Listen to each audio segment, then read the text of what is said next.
Hello, friend. Welcome back to Theme Thursday.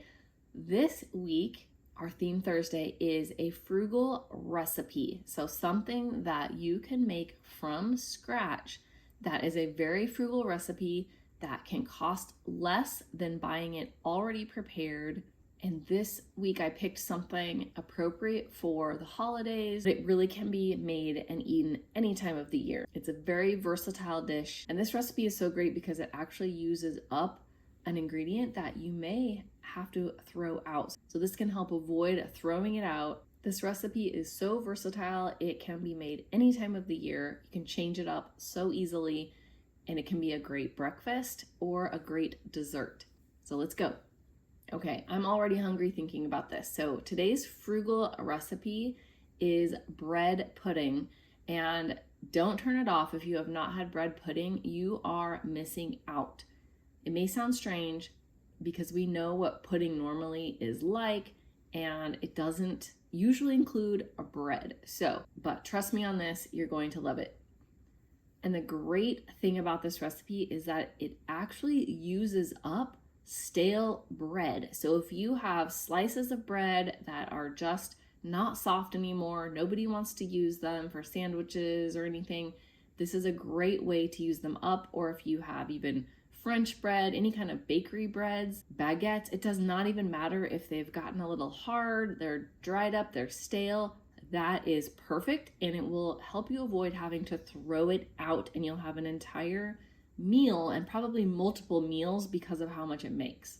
And a great tip too, if you ever have stale bread, but maybe just like a piece or two at a time and maybe not enough for the recipe, save it in the freezer. So you can just be adding your stale bread or your stale slices of bread into the freezer as you need to, and then once you have enough for the recipe, then you can pull it out and make the recipe every time you have it, and you have not wasted any old bread.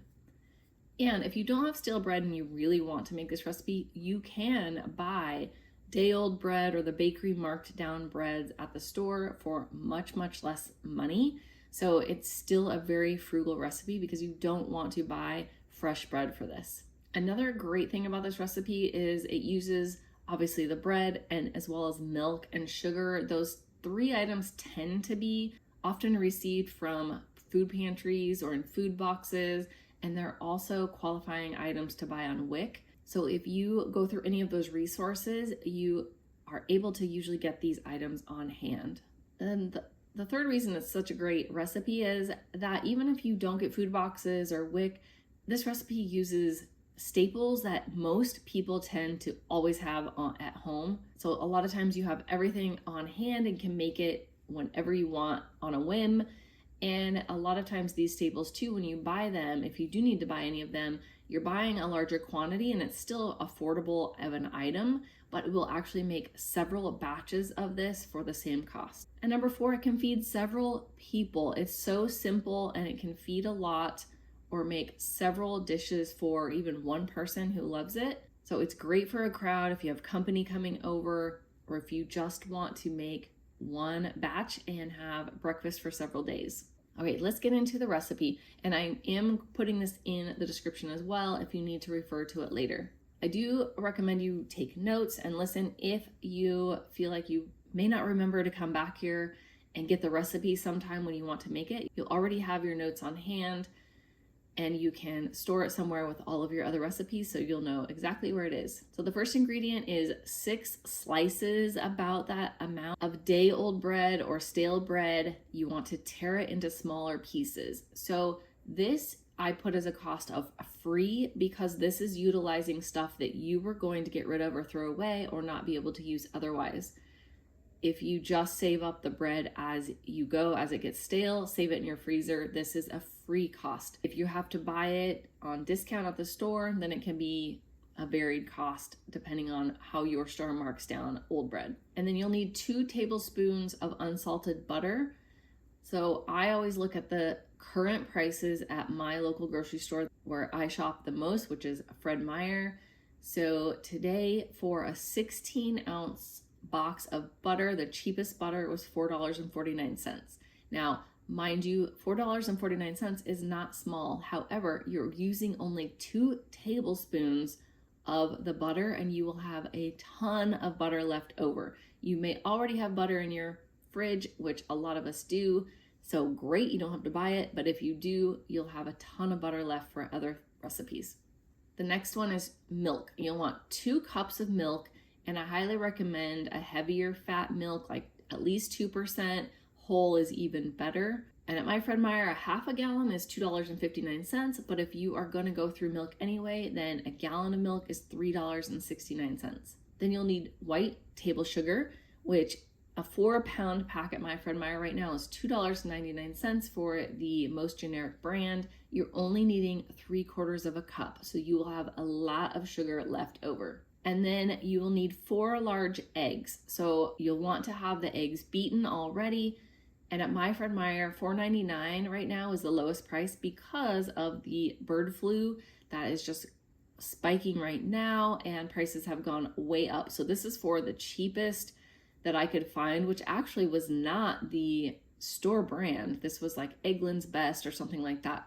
So $4.99 for a dozen, and you're only using 1/3 of the dozen. So you're still going to have 8 eggs that you can use for other meals, and which really eggs, even at this higher price at $5, when you can make multiple meals from that many eggs, it is a very low cost protein, even when the prices have surged. And then you will want a teaspoon of ground cinnamon, which at my store, $1.25 for a thing of cinnamon, and there will be many teaspoons in that. And then the last ingredient is extract. So vanilla extract is what I'm using in this recipe today. 1 teaspoon. So vanilla extract can be pricey as well. You can watch for sales.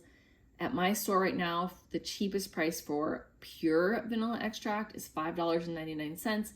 But again, you'll have a ton left over. Or they also do sell an imitation vanilla extract flavor for $1.99. Now, if you want a lower cost version, there are other extract flavors that you can purchase instead. And this is just a great idea if you need to change up the recipe here and there for what people like or just for some variety. But some of the great examples I think would taste amazing in this are pure orange extract. My Fred Meyer has for $2.29. Almond extract, $3.69. And lemon is $3.49. Now you may need to play around with the exact quantities of other flavors to make sure you're not over flavoring or under flavoring.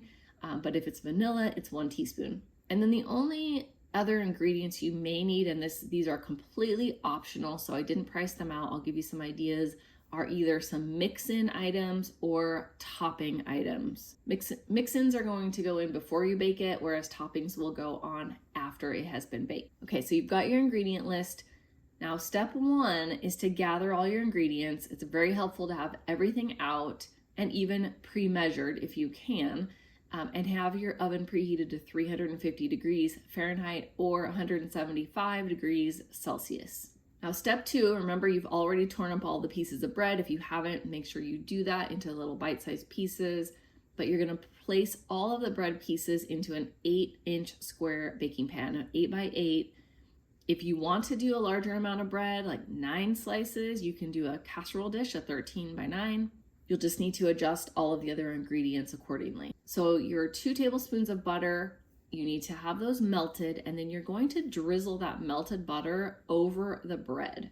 So kind of go around your dish and evenly pour it, drizzle it over the bread. It doesn't have to cover every part of every single piece of bread. You're just drizzling it over. It will continue to infuse as it's baking. Now, if you do decide you want any mix-ins, this is where you'll add those over the top of your bread. So some great examples, very commonly, the most common example is raisins, but some other ideas as well is chocolate chips or really any flavor of baking chips. And you can change this up. They make peanut butter chips, white chocolate chips, butterscotch chips, dark chocolate, all kinds of baking chip flavors. You can also use cranberries or really any berries, whether they're dried or fresh. Small chunks of cut up apple or any kind of harder fruits are a great option as well. So step 3, now you have your bread in there, and if you want any mix-ins, not required, but if you want those, put those, you've got those in as well. Step 3 now is you're gonna whisk the milk, the sugar, the eggs, the cinnamon, and the vanilla all together. That's the rest of the ingredients that are needed.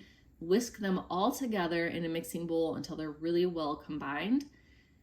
And then you're just going to, step 4, pour that mixture over all of the bread. So you're literally just pouring it in over your bread, and then you're taking a fork and push down all of the bread until it's been covered and soaked up some of the liquid. So go around with a fork. It should only take a couple minutes. You're pushing it down just to make sure all of the bread gets wet and soaked up the liquid. Now step 5 is you're going to bake it in your oven. It should have already been preheated. Bake it until it's about golden brown, and you'll know when it's done if the top if you lightly press it, it springs back. The bread kind of fluffs back up a little bit. So it's about 45 minutes. Just keep watching it a little before and add a little bit of time as necessary to get it right. You don't want to burn the tops of the bread. That's it. You're gonna pull it out of the oven, and once it has cooled a little bit and it's warm, or you can cool it all the way, up to you. If you want to serve it warm, then add the toppings right away. So add your toppings that you like. This is completely optional. Again, it's going to taste amazing without the toppings, but these can completely change it up too if you want some variety again. So you can make a vanilla drizzle, like a vanilla frosting drizzle, or a peanut butter drizzle. Peanut butter melts really well into kind of a sauce. You can drizzle that on. Any kind of syrups like chocolate syrup, strawberry flavored syrup, caramel syrup, and even maple syrup are great options on it. And you can also just dust it with powdered sugar or add some whipped cream on there. Whatever you already have or whatever is affordable to buy into your budget, feel free to add them on after as a topping. And this is even a great breakfast for when you have company over, and you can have a variety of toppings just set out like a bread pudding bar, and everybody can take their own serving on their plate and put on whatever topping they want on their individual piece. So you have to tell me if you try this. Again, the recipe will be in the description in case you need to refer back. I highly recommend you try this out. Let me know if you do. Let me know what mix-ins you used, if any, what toppings you used, if any, how you made it, and if you loved it. All right, that's it for today's frugal recipe for Theme Thursday. Thanks for being here with me, and I will talk with you on Monday. Blessings to your family.